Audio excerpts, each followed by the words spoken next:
একেবারে রাজ্য সরকার বলছে অখাপ দিল্লি একেবারে সংখ্যালঘু মানুষের পাশে আছে, তিনি একেবারে দিল্লিতে আন্দোলন করার কথা বলছে বারবার। এর আগে রাজ্য সরকার যা বলেছে একটা সত্য কথা বলে, আনিস খানকে 1 সপ্তাহের মধ্যে বিচার দেবো দিয়েছে, তিলোত্তমা বোনের বিচার দিয়েছে, 10,000 মাদ্রাসা করেছে, মাদ্রাসা আলিয়া ইউনিভার্সিটি করেছে, ডবল চাকরি, আর কত বলবো? আমার শেষকালে নামাজ চলে যাবে ওর মিথ্যা কথা বলতে বলতে। অতএব যা বলছে সব ঢপ, মুসলিম সমাজকে বোকা বানাবে বলে ইমামদের ডেকে একটা মিটিং করে সেটিং করার চেষ্টা করেছিল। তবে ধন্যবাদ জানাই, একটা বড় অংশের ইমাম কিন্তু এর মুনাফেকি, এর চিটিংবাজিটা ধরতে পেরে গেছে, তাই যাই নে। তা লাস্টে কি করবে? প্রশাসনের লোকেরা হাফ প্যান্ট পরা ইমাম ঢুকাচ্ছে, তারপরে মহিলা ইমাম দেখলাম আবার, এই সব দিয়ে কোনো রকম ম্যানেজ করতে চাইছে।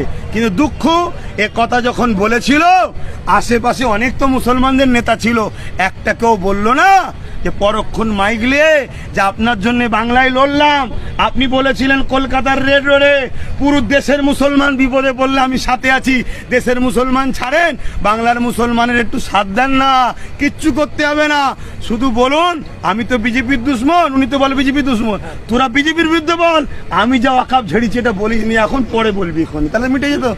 রাজ্যে ওয়াকফ বিল নিয়ে যে আন্দোলন হচ্ছে কেন্দ্র সরকারের বিরুদ্ধে, কিন্তু রাজ্য সরকারের এমন কি অসুবিধা হচ্ছে তার জন্য বলছে যে দিল্লি গিয়ে আন্দোলন। এই তো ওয়াকফ কালা কানুনের বিরুদ্ধে কিছু আইন আছে, তার মধ্যে একটা আইন হচ্ছে 12 বছর কেউ যদি ওয়াকফ দখল করে থাকে, এতদিন ছিল ওটা তার হবে না, যখন ওয়াকফ বোর্ড চাইবে উচ্ছেদ করে দিতে পারবে।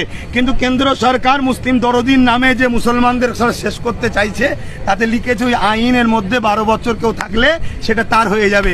রাজ্য সরকার অলরেডি 75,000 বিঘে জায়গা দখল করে রেখেছে, তো রাজ্য সরকার 13 বছর সেটা দখল করে রেখেছে, চাইছে আইন লাগু হলে 75,000 বিঘে মুসলমানদের মসজিদ মাদ্রাসা কবরস্থানের জায়গা আমার, তা বিজেপিও খাবে আমিও খাবো, মিলেমিশে আছি, এটা হতে পারে।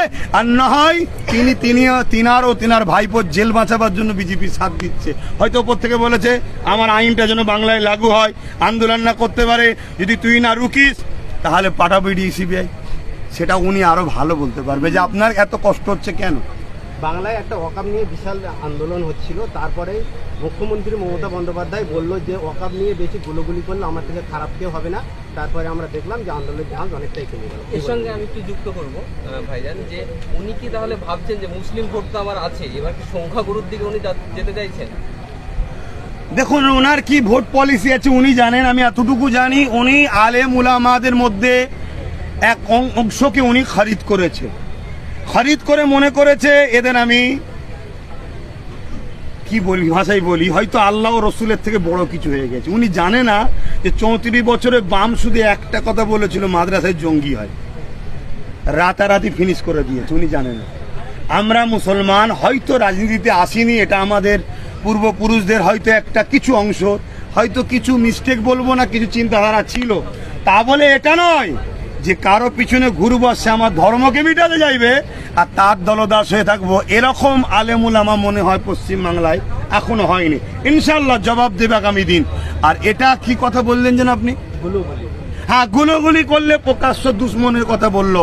আমার মনে হয় প্রত্যেকটা আলেম উলামা ইমাম মুসলমানদের আওয়াজ তোলা দরকার, যারা আমার ওয়াকফের পক্ষে নাই তারা হলো আমাদের দুশ্মন।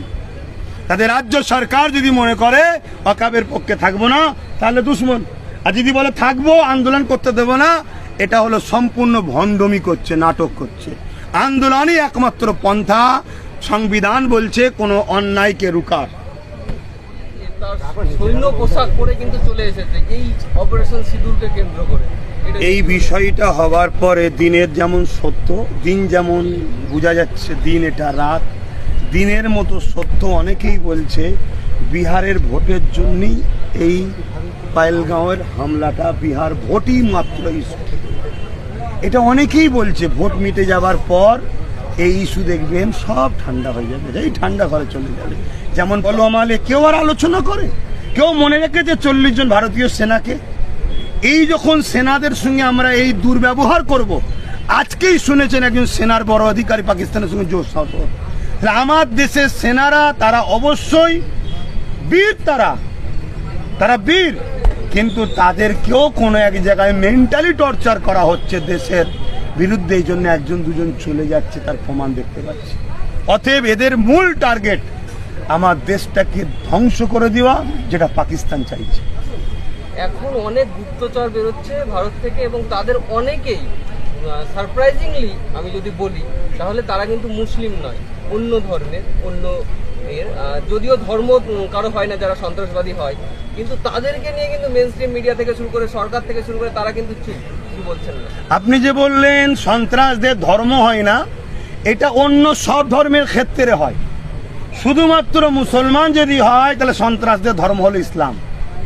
আর হিন্দু যখন সন্ত্রাসী করে, অন্য কেউ যখন সন্ত্রাসী করে, তখন এই কথাটা বলা হয় সন্ত্রাসদের ধর্ম নাই। কিন্তু 100% আপনার সঙ্গে আমি সহমত, কোনো ধর্মই সন্ত্রাসী শিক্ষা দেয় না। হয়তো আরো কিছু কালচার এক ধর্মের সঙ্গে আরেক ধর্মের কালচারে না মিলতে পারে, এটা স্বাভাবিক, এটা স্বাভাবিক। আর এটাই তো মানে সৌন্দর্য একটা, যে আমার এক পছন্দ তোমার এক পছন্দ, এই অধিকার দেশ দিয়েছে, সবাই সবার পছন্দ নিয়ে চলে। কিন্তু আমি ইসলামের অনুসারী হিসাবে আমি 100% আপনার সঙ্গে সহমত। যারা এই সন্ত্রাসী করছে এদের জন্ম হয়তো হিন্দু ধর্মে হলেও কিন্তু এরা হিন্দু নয়। কেন হিন্দু ধর্ম কখনো শিখায়নি যে সন্ত্রাসী করা, দেশের সঙ্গে গাদ্দারি করা। কিন্তু দুর্ভাগ্যের বিষয়, কোনো মুসলমান যখন ধরা পড়ে সেই দিকে ওরা পকেটে কেটে লাই। মেইন স্ট্রিম মিডিয়া যেভাবে ছুটোছুটি করে যেন মনে হচ্ছে পাকিস্তানের প্রধানমন্ত্রীকে ধরে এনেছে, আজকে এক্ষুনি ফাঁসি দেওয়া হবে। এরা যা ভাবলাই, এটা অনেক দুর্ভাগ্য। আর এই বিভাজন হচ্ছে বলে দেশের ক্ষতি হচ্ছে। তাই সন্ত্রাসকে সন্ত্রাসভাবে পরিচিত করা হোক, সন্ত্রাসের সঙ্গে সর্বোচ্চ শাস্তি, দেশের বিরুদ্ধে যখন গেছে তার শাস্তি একটাই হওয়া হতে, তার মৃত্যুদণ্ড। তাই যারা এই কাজ করছে, যদি সত্যিই দেশের প্রধানমন্ত্রী দেশের দরদি হয়, দেশের স্বরাষ্ট্রমন্ত্রী দেশের দরদি হয়, তাদেরকে জেলের মধ্যে ভরে ভারতীয় গরিবদের, ভারতবাসী ট্যাক্সের টাকা খাইয়ে মোটা না করে ওদেরকে সব ঝুলিয়ে দেওয়া হোক, ফটাফট ঝুলানো হোক। 2-10টা ঝুলিয়ে দিলে দেশের সঙ্গে গাদ্দারি করার কোনো কেউ সাহস নেবে না। কেউ সাহস নেবার আগে নিজে আত্মহত্যা করে মরে যাবে, যে দরকার নেই বাবা, মরে যাই নিজে থেকে, দেশের সঙ্গে গাদ্দারি করবো।